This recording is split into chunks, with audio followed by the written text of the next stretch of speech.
Olá, está no ar o programa Seu Direito. Você já parou para pensar nos benefícios que um bom livro pode trazer para a sua vida e para a sociedade onde você vive?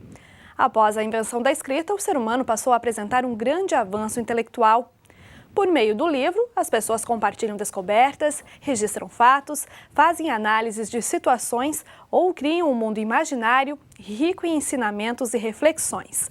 Para apoiar e estimular a literatura em Santa Catarina, a Assembleia Legislativa instituiu a Política Estadual do Livro, tema do programa Seu Direito de hoje. Fique com a gente e acompanhe a opinião de escritores e profissionais ligados à literatura sobre a importância do livro como um meio de disseminação do conhecimento.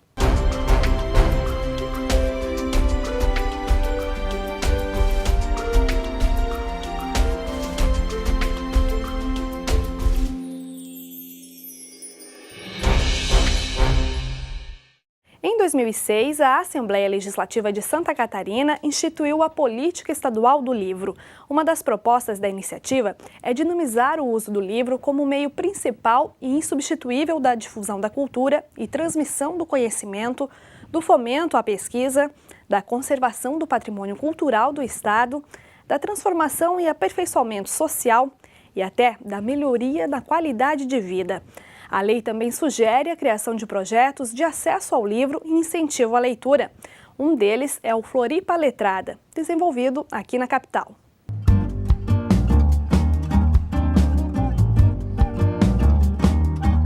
Só no terminal integrado do centro da capital circulam por dia 150 mil usuários. É um entra e sai de ônibus e de gente, sempre apressada, tentando chegar ao destino a tempo.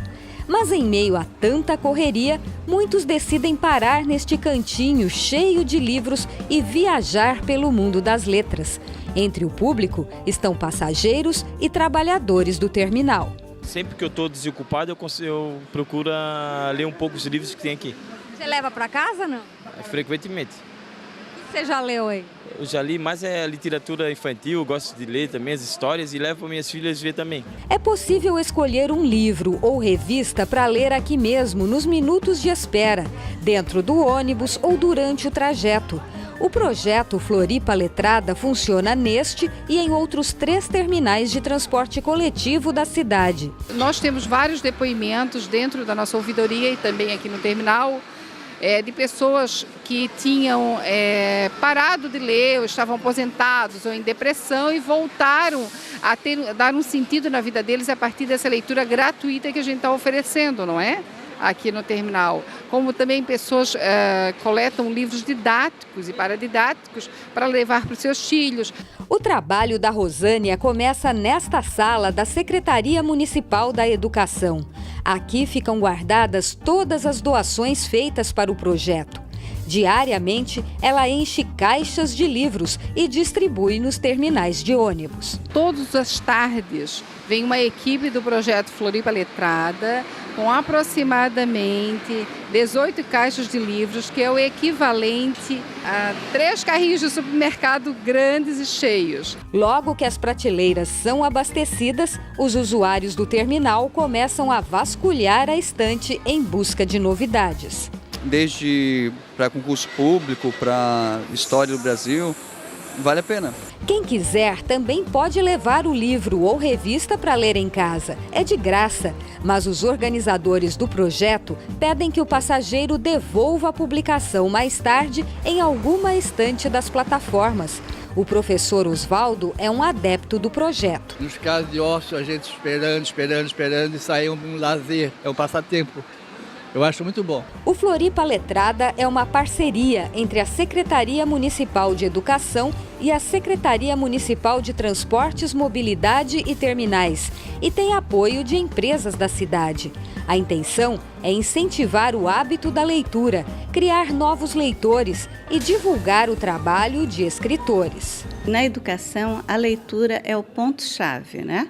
Para que as crianças realmente possam viajar, possam pensar, possam criar e possam ser inovadoras. E foi pensando nisso que nós criamos, a partir de uma avaliação que foi feita em 2007, cujo resultado apontava para que aquelas casas em que havia algum livro, onde a mãe era a mediadora da criança com a leitura, essas crianças elas possuíam um aprendizado melhor. E foi pensando nisso que nós resolvemos, então, disponibilizar a todos, aqueles que já possuem livros e aqueles que não possuem, para que tivesse acesso à leitura.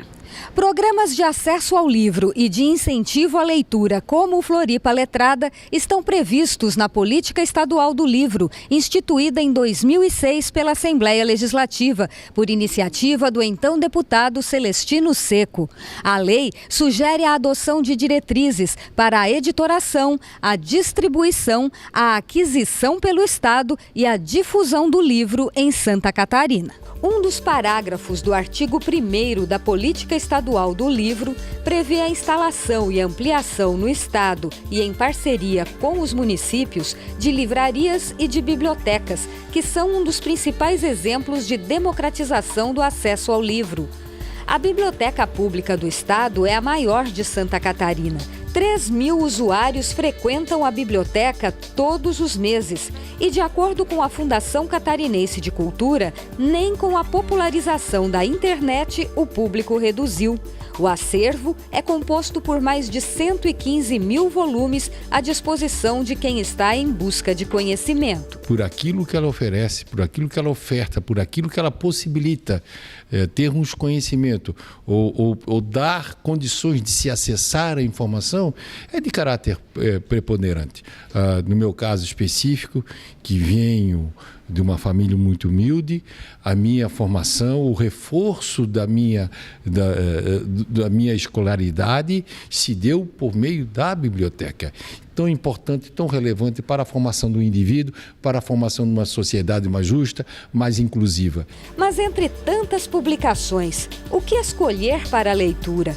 Um clássico do século XVII conquista até hoje a crítica. O livro Dom Quixote, publicado em 1605 pelo espanhol Miguel de Cervantes, foi aclamado como a melhor obra de ficção de todos os tempos, com votação organizada em 2002 pelo Clube do Livro norueguês. Dom Quixote é o símbolo do projeto Floripa Letrada, desenvolvido nos terminais de Florianópolis.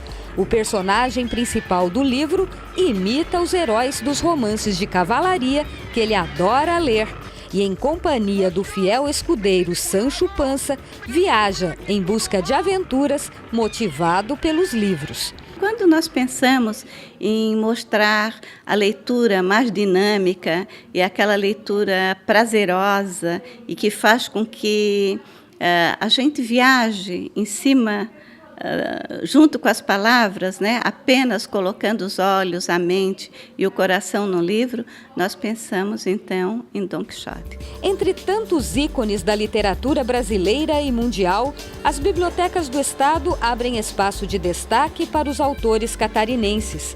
Cruz e Souza, o escritor Salim Miguel, vencedor do Prêmio Jabuti, Lindolf Bell, criador da chamada catequese poética, Rodrigo Dearo, Denis Radins, Amilcar Neves e tantos outros.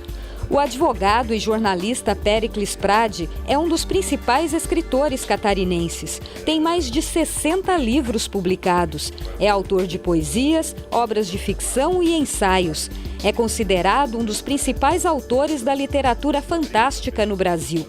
Péricles é também presidente da Academia Catarinense de Letras, que vem desenvolvendo um trabalho de aproximação com o público. Nós exibimos aqui 3 filmes do grande cineasta e diretor brasileiro Nelson Pereira dos Santos, que, por coincidência, é também membro da Academia Brasileira de Letras.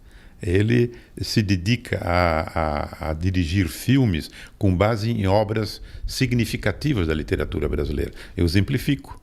Por exemplo, o romance Tenda de Milagres, de Jorge Amado, a novela de Machado de Assis, que no filme tem o título de Asilo de Loucos, mas na verdade é o Alienista, que muitos também acham que é um conto longo. Tá?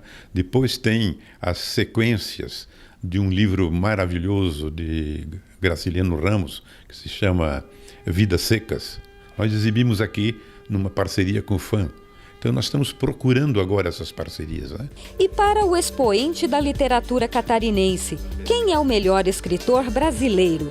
Machado de Assis, um dos fundadores da Academia Brasileira de Letras e quase uma unanimidade entre crítica e público. É um autor extraordinário, né? Tem 2 livros monumentais, As Memórias Póstumas de Brás Cubas e Dom Casmurro, né? E muitos dizem que ele tivesse escrito não em português, mas tivesse escrito em inglês, ele seria universalmente aplaudido, ainda que tenha havido algumas traduções. Ele é um escritor extraordinário. Mas há outros grandes escritores, é claro que ele é um grande escritor brasileiro. Temos um Guimarães Rosa, por exemplo, né? Um Grande Sertão de Veredas. Temos o Graciliano Ramos. Enfim, nós temos autores excepcionais. A política estadual do livro contribui para a divulgação desses grandes autores, reforça a necessidade de estimular a leitura e de facilitar o acesso ao livro. É um exemplo de legislação comprometida com a formação intelectual dos cidadãos. Afinal, o livro, no formato mais tradicional, já atravessou séculos e continua sendo a principal fonte de conhecimento, seja registrado no papel ou em qualquer meio eletrônico. Mesmo hoje, na era digital, com redes sociais, com outros meios de comunicação e de conhecimento para a informação, o livro ainda tem o seu lugar. E, para mim, como para os educadores, de um modo geral, o livro ele é insubstituível, né? Nós podemos criar, ser inovadores a partir da palavra e também, principalmente, por causa da produção textual. Quem não lê não consegue ser um bom escritor. E para a comunicação ainda é muito importante, principalmente para a comunicação formal, para uma comunicação à distância, para um bom emprego, quem sabe ler, quem sabe escrever, quem compreende, quem interpreta, se dá bem na vida.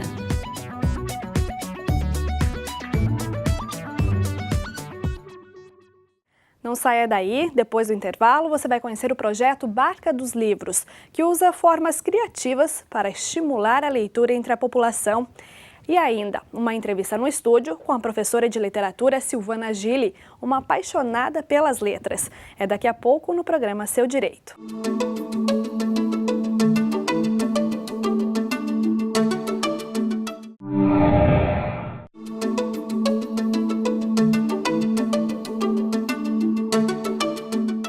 O programa Seu Direito de hoje fala da política estadual do livro, instituída pela Assembleia Legislativa de Santa Catarina em 2006, numa iniciativa do então deputado estadual Celestino Seco. Você viu no bloco anterior que os programas de incentivo à leitura são uma das diretrizes propostas pela lei.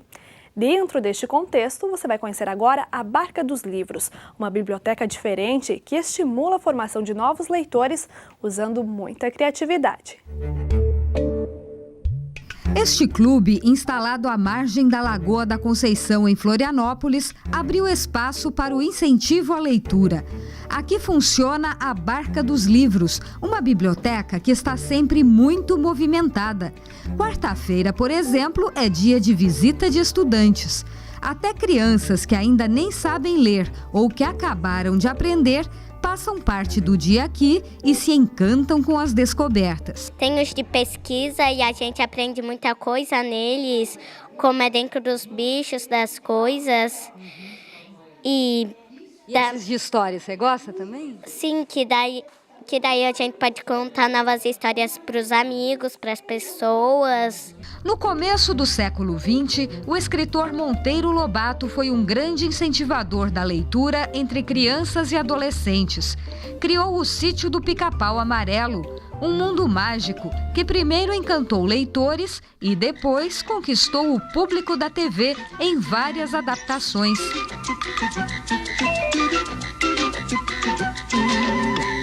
Os personagens ficaram conhecidos entre o grande público. Quem não se lembra da vovó, Dona Benta, contando histórias para os netinhos, estimulando a imaginação das crianças e, ao mesmo tempo, criando nelas o gosto pela leitura. Era uma vez uma família inglesa composta de pai, mãe e 3 filhos. Na Barca dos Livros, há coleções completas do Sítio do Pica-Pau Amarelo e sessões de contação de histórias que deixam as crianças fascinadas, como no Sítio Encantado de Monteiro Lobato. Dobradiça fez quick! O Dani acordou e gritou.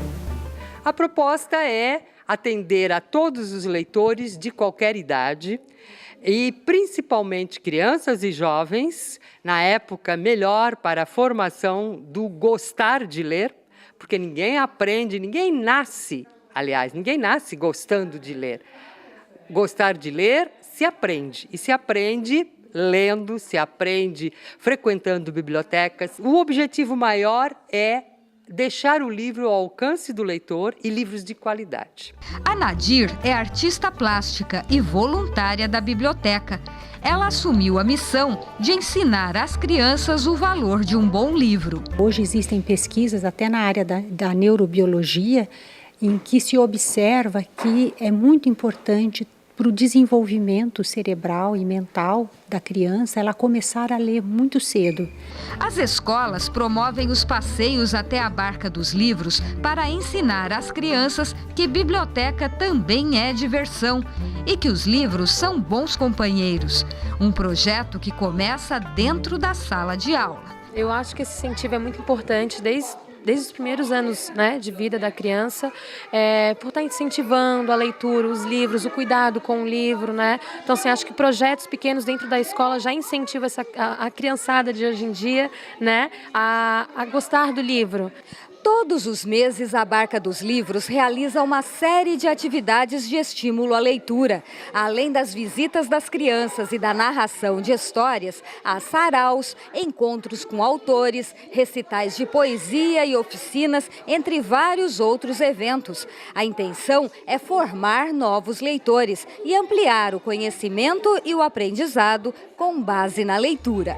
A maioria das atividades é gratuita, algumas têm um custo simbólico. A intenção é democratizar o acesso ao conhecimento para a comunidade e moradores da região. A atividade do projeto que mais chama a atenção é o passeio mensal de barco, com sessões de contação de histórias.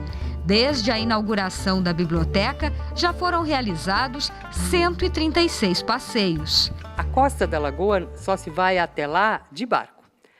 A lagoa é toda cortada por comunidades que estão separadas umas das outras. E por dentro da água, a gente atinge todas. E a gente leva músicos, contadores de histórias, livros, e para o barco no meio da lagoa, desliga o motor, que é muito barulhento, e faz uma sessão de narração de histórias bem caprichada. A biblioteca faz parte do cotidiano da lagoa, que é um meio de transporte de todo dia, é o barco. O prédio da Barca dos Livros é conhecido como o Porto de Leituras. Aqui há 11.000 publicações catalogadas e mais de 3.800 leitores cadastrados. Em 5 anos, a biblioteca já recebeu 80.000 visitas e fez 47.000 empréstimos de livro. As crianças formam grande parte do público, trazendo para cá muita alegria. Conta 8, 9, 10. Conta outra vez! Elas bagunçam as prateleiras em busca de livros. As publicações destinadas ao público infantil são coloridas, cheias de ilustrações que atraem olhares e despertam a curiosidade. As crianças não se intimidam e pedem aos adultos que estão por perto para ler os livros e ouvem muito interessadas, fazendo perguntas. Aos poucos, a biblioteca vai fazendo parte do dia a dia da garotada, desempenhando na vida real o papel que no Sítio do Pica-Pau Amarelo cabe ao nobre Visconde de Sabugosa, o boneco feito de sabugo de milho que ganhou vida e se sente em casa na biblioteca da Dona Benta, onde passa horas mergulhado no mundo da leitura. A intenção de funcionários e voluntários da Barca dos Livros é que as atividades desenvolvidas aqui despertem em crianças e adultos esta paixão pelas letras. A biblioteca pública, a biblioteca comunitária, a biblioteca da casa, essa vai fazendo com que a pessoa torne a leitura uma prática cotidiana, até que a pessoa faça do seu dia a dia um tempo para ler. 20 minutos antes de dormir, qualquer que seja o hábito daquela família, a leitura tem que estar inserida nesse contexto diário. A gente procura facilitar cada vez mais o encontro de uma pessoa, seja uma criança, seja um adulto, com o livro, com a literatura, com a leitura. E tornar isso uma prática agradabilíssima que tem 1001 facilidades, 1001 compensações na saúde física, mental, espiritual, sabe, no bem-estar de cada um de nós. O livro de literatura, o livro de arte, a boa arte, tem um papel importantíssimo.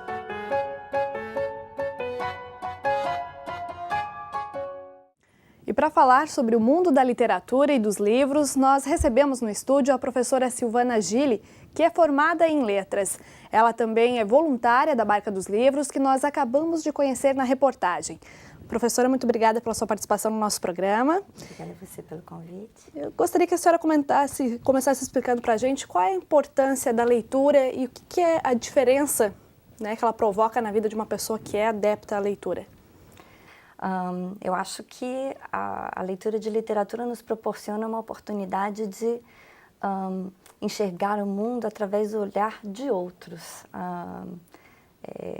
Para fazer realmente, para usar uma palavra que está bem em moda, assim, um exercício de alteridade, né? Uhum. A gente pega um livro e por um momento a gente vai suspender a nossa descrença na ficção. Então a gente entra naquele livro e é capaz de viver a vida de outras pessoas, em outras realidades, em outras circunstâncias, e através da literatura sair daquela experiência de leitura realmente transformado. Uhum. Então é uma experiência quase mágica, né? E para um adulto que ele não teve esse muito contato com os livros, com a literatura, tem como ele despertar isso à vontade pela leitura do livro? É possível isso? Claro que é possível. É importante a gente estabelecer assim, a gente tem um certo receio, nossa cultura não é uma cultura que tem a tradição da leitura, né? Exatamente. Então, realmente, é mais difícil. E ler é uma atividade difícil, né? É como, às vezes eu gosto de fazer a comparação, é como praticar exercício, né? Quanto mais você pratica, mais fácil se torna, né? Você vai se tornando mais resistente, mais forte. A leitura é a mesma coisa, não é algo que você pega e sai lendo, e todo mundo fala muito do prazer da leitura. Realmente é um prazer, mas ele pressupõe um esforço, é como um desafio. Então, para um adulto que não teve essa construção, e não só para um adulto, para um jovem também, né? Uhum. Que não teve esse hábito, essa prática cotidiana, desenvolvida no cotidiano, é mais difícil. Mas não é impossível. A Ana Maria Machado diz, estava lendo um livro dela recentemente, que basta um encontro, né, entre um leitor e o livro certo para ele. E como escolher esse livro certo para quem vai começar, de repente, né, tem aquela dúvida, vou pela ficção, pela não ficção, ou por determinado autor? Qual é o conselho, assim, para quem vai começar a desenvolver esse hábito? Essa é a pergunta de $1 milhão, né? Bom, eu acho que um espaço, assim, fundamental é a biblioteca, né? Realmente é muito difícil você entrar numa livraria, por exemplo, e você se depara com inúmeros títulos, e por onde eu começo? Às vezes dá até um pouco de medo. O livro ainda é um mito para o brasileiro, né? Então, eu vejo, por exemplo, na minha experiência de sala de aula, os livros mais lidos eram os livros que eram recomendados pelos próprios alunos para os outros. Uhum. Eu acredito muito nisso, no poder da sedução, que vem da validação de um livro pela boca de outra pessoa, né? Eu estou te dizendo assim, puxa, eu li esse livro aqui, é excelente, por que você não tenta? Aos pouquinhos as pessoas vão descobrindo quais que são as preferências delas, né? Os pais em casa, a gente sabe que hoje a internet, né, está disponível, está acessível na maioria das casas. Como fazer que os filhos tenham um tempinho para leitura e não fiquem só na frente do computador? Essa também é outra pergunta. Todo mundo fala assim das iniciativas dos pais, né? Eu tenho lido muito sobre isso. Levar seus filhos nas livrarias, levar seus filhos às bibliotecas, a hora do conto. Tudo isso é válido e importante. Mas eu acho que o mais importante para os pais é que eles gostem de ler, né? Que eles acreditem. Nada como exemplo. Claro. É o número 1, é o mais importante. É que eles próprios tenham o hábito da leitura, descubram o prazer que ela pode proporcionar. E nas escolas? Como é que isso tem sido feito, essa questão de atrair as crianças, de levá-las a bibliotecas, de incentivar? Muitas vezes na própria sala de aula tem a ficha de livro, né? O aluno lê, depois faz uma ficha do que leu. Qual a importância disso? Na escola eu acho que o desafio é ainda maior, né? Porque os professores vivem sob uma pressão do currículo que é difícil de se libertar dela. E então, muitas vezes, nós, professores, caímos na armadilha de utilizar a leitura e a literatura como uma ferramenta pedagógica. É válido? É, até certo ponto. Ainda falta nas nossas escolas o hábito de ler por prazer, de se ter a liberdade de se escolher o que se quer ler, né? Que se tenha, assim, bibliotecas dentro das salas de aula e que os livros que os jovens, que as crianças estão lendo dentro da sala de aula, não necessariamente têm que ser reportados ou que você tenha que fazer uma ficha de leitura ou responder perguntas de compreensão de texto. Isso mata, né, a função poética da leitura. E a senhora acredita num possível poder terapêutico dos livros? Eu acredito que o exercício da leitura tem sim um poder terapêutico. Inclusive há, inúmeras experiências, né? É uma antropóloga francesa que estuda essas experiências de leitura em momentos de crise, em espaços de crise. Então, eu acredito que sim. Não acho que a literatura possa salvar o mundo, né? Mas eu acho que ela nos ajuda a nos tornarmos mais humanos. Para finalizar, professora, qual é o papel do poder público nessa questão também, para incentivar a leitura? Essencial.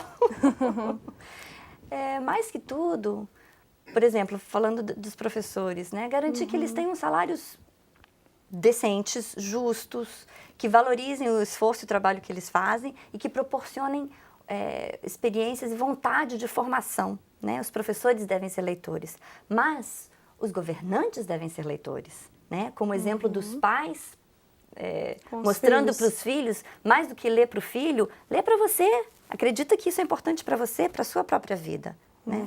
E no mesmo caso, os nossos governantes, eles também devem ser leitores críticos, né? Tá ok, professora, muito obrigada pela sua entrevista no nosso programa. E o programa Seu Direito fica por aqui. Não esqueça, todas as edições estão disponíveis no site da Assembleia Legislativa. Para assistir, basta acessar o endereço que aparece no seu vídeo. Nós nos encontramos na próxima edição. Até lá!